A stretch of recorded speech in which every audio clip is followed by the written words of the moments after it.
आज के वीडियो में मैं आपको सुप्रीम कोर्ट के लेटेस्ट जजमेंट के बारे में बताऊंगा। अगर आप पर कोई आपराधिक मुकदमा चल रहा है या आप पर कोई जांच चल रही है या फिर जांच होने के बाद चार्जशीट न्यायालय में पेश कर दी गई है और उन्होंने जमानत नहीं करवाई है और न्यायालय में अगर चार्जशीट पेश कर दी गई है उसके बावजूद भी जमानत नहीं करवाई है, तो ऐसे व्यक्तियों के लिए तो अदालत में उनको हाजिर होने में बहुत ही ज्यादा सुविधा मिल जाएगी। सीआरपीसी के सेक्शन 205 जो धारा है वह इसी से संबंधित ही जजमेंट है।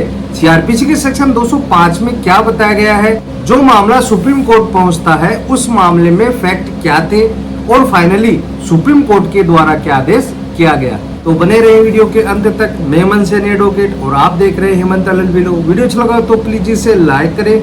अगर आप मुझसे जुड़कर रहना चाहते हैं तो प्लीज चैनल को सब्सक्राइब जरूर करें और बेल आइकन को जरूर दबाएं ताकि ऐसे ही वीडियो आपके लिए आती रहे। दंड प्रक्रिया संहिता यानी सीआरपीसी की धारा जो 205 है वह एक बहुत ही महत्वपूर्ण धारा है। अगर आपके खिलाफ न्यायालय में कोई आपराधिक मुकदमा चल रहा है तो आपको 205 के तहत रिलीफ भी दी गई है, लेकिन यह जो धारा है वह नजर में नहीं आती है। आगे बढ़ने से पहले हम यह जान लेते हैं कि सीआरपीसी के सेक्शन 205 में क्या बताया गया है। इसमें यह बताया गया है कि जब भी मजिस्ट्रेट के द्वारा किसी अभियुक्त के खिलाफ सम्मन जारी किया जाता है और मजिस्ट्रेट को यह लगता है कि यह अभियुक्त या व्यक्ति न्यायालय में हाजिर नहीं हो सकता है, तो इसी आधार पर वह उसकी हाजिरी को अभिमुक्त कर सकता है, अपने प्लीडर द्वारा हाजिर होने की अनुज्ञा दे सकता है। कहने का मतलब है कि जब मजिस्ट्रेट के द्वारा कोई सम्मन जारी किया जाता है और उसे यह लगता है कि अभियुक्त को पर्सनल अपीयरेंस से छूट दे दी जाए, मतलब कि व्यक्तिगत हाजिरी से छूट दे दी जाए, ऐसा करने का मजिस्ट्रेट को यदि कारण प्रतीत होता है या लगता है कि वह उपस्थित नहीं हो सकता है तो उसकी जगह पर एडवोकेट उपस्थित हो सकता है। इसी प्रकार से मैंने आपको शुरुआत में भी यही बताया कि अगर किसी न्यायालय में आपके खिलाफ कोई क्रिमिनल केस चल रहा है तो आपकी गैर हाजिरी यानी आप जब तारीखों पे नहीं जाते हैं तो आपको इस धारा का फायदा जरूर मिला होगा। कहने का मतलब है कि जब आपके खिलाफ कोई मुकदमा चल रहा है और आप अगर न्यायालय में तारीख पेशी पर हाजिर नहीं होते हैं तो सीआरपीसी के सेक्शन 205 के तहत हाजिरी माफी की दरखास्त लगाई जाती है आपके एडवोकेट के द्वारा। हम बात कर रहे हैं कि अगर किसी व्यक्ति के खिलाफ जांच चल रही है या जांच पूरी होने के बाद न्यायालय में चार्जशीट पेश कर दी गई है, तो जांच शुरू से लेकर और जब न्यायालय में चार्जशीट पेश कर दी जाती है उस समय से लेकर और अब तक अगर आपने जमानत नहीं करवाई है तो क्या ऐसी स्थिति में आपके एडवोकेट के द्वारा सीआरपीसी के सेक्शन 205 का प्रार्थना पत्र लगाया जा सकता है। ऐसा ही एक मामला सुप्रीम कोर्ट के पास पहुंचता है। सुप्रीम कोर्ट के द्वारा क्या आदेश किया जाता है और क्या टिप्पणी की जाती है, आप ध्यान से सुनना। 1 मई को सुप्रीम कोर्ट के पास एक केस जाता है। कई SLP है जैसे क्रिमिनल नंबर 1074/2017, 9482/2021, 5419/2022।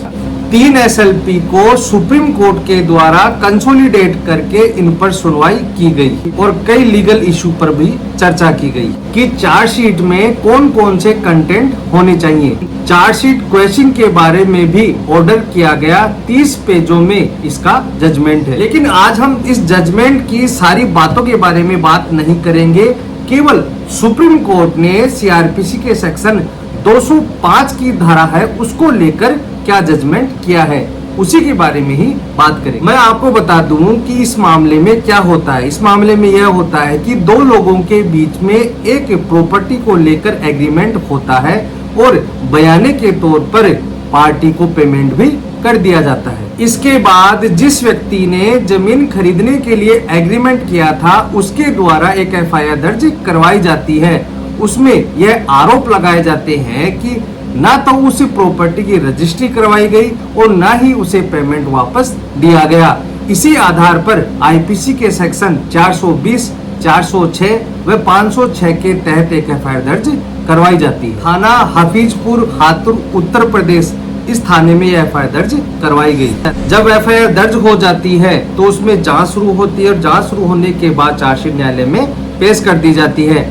इससे पहले आपकी जानकारी के लिए बता दूं कि जब एफआईआर दर्ज होती है, मतलब कि ड्यूरिंग द इन्वेस्टिगेशन जो अभियुक्त थे उनके द्वारा सीआरपीसी के सेक्शन 482 के तहत इलाहाबाद हाई कोर्ट में एक रिट याचिका लगाई जाती है और हाई कोर्ट के द्वारा एक अरेस्ट स्टे जारी कर दिया जाता है। इसी दौरान ही चार्जशीट न्यायालय में पेश कर दी जाती है और एफआईआर के साथ साथ चार्जशीट को भी क्वेश कराने की प्रेयर की जाती है, लेकिन इलाहाबाद हाई कोर्ट के द्वारा उनकी याचिका को डिसमिस कर दिया जाता है और वह आदेश को लेकर जाते हैं सुप्रीम कोर्ट के पास। जब कोर्ट में चार्जशीट पेश कर दी जाती है तो उसके एडवोकेट के द्वारा एक हाजिरी माफी की एप्लीकेशन दी जाती है और उसकी हाजिरी माफी की प्रेयर की जाती है। अब जो सीआरपीसी की धारा 205 है, इसके बारे में सुप्रीम कोर्ट के द्वारा फाइनली क्या जजमेंट किया गया। सुप्रीम कोर्ट के द्वारा सारे मामले को देखने के बाद सीआरपीसी के सेक्शन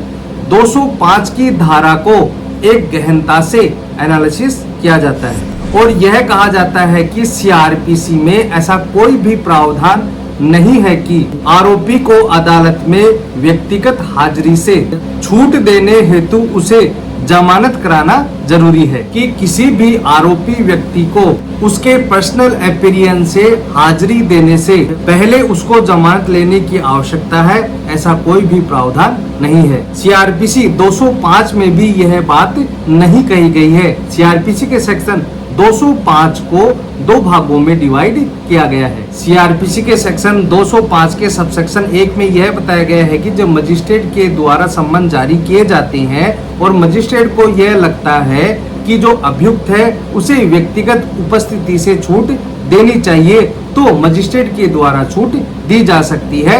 उसकी जगह पर उनके एडवोकेट के द्वारा अपीयर किया जा सकता है और धारा 205 सीआरपीसी को डिटेल में बताया जाता है। और फाइनली सुप्रीम कोर्ट के द्वारा यह कहा जाता है कि जमानत कराने से पहले भी सीआरपीसी 205 के तहत आरोपी व्यक्ति की हाजिरी माफी न्यायालय में लगाई जा सकती है और उसके एडवोकेट की अपीयरेंस को माना जा सकता है।